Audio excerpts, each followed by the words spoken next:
Tao ka lang, pero ikaw yung taong simple lang.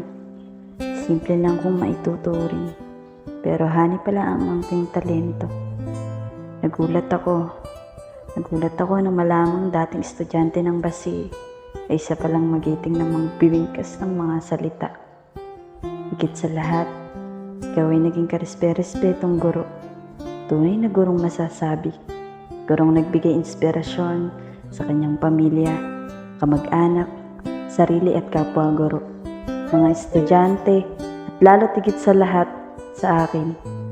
Hindi man kita lubos pang nakikilala, ngunit daman ang iyong pagkatao bilang isang mabuting anak at anak ng Diyos. Clarice, pangalan kong iisiping napakaganda, ngunit kung iyong tutuklasin, sadyang tunay na ganda ang matatagpuan. Clarice, pangalang nagbibigay ngiti sa bawat estudyante niya.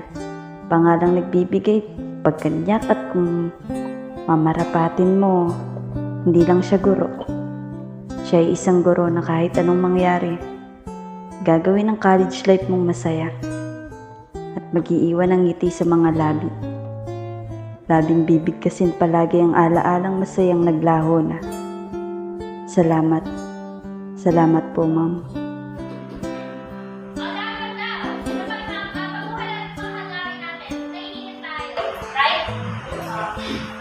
At akala natin minsan, it was a no. And ano tendency ko na nakatutok tayo ng no sa ating buhay? Nanghihinaan ng no. Ano ba?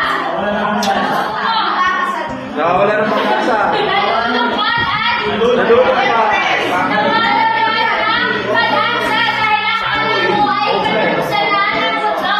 Pero take note na meron pala ang sagot na wait. Kailangan mo lang malapit tayo because better things are yet to come. And sa buhay natin, we have our own timeline. Because sometimes we tend to compare our life to the life of others. Ano kayo nagko-compare? Bakit siya? May ganun po. Bakit siya? Ito. Ito wala.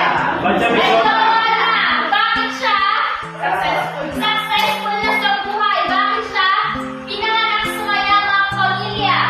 Bakit siya? Kahit di mag-review, mataas ang score na nakukuha.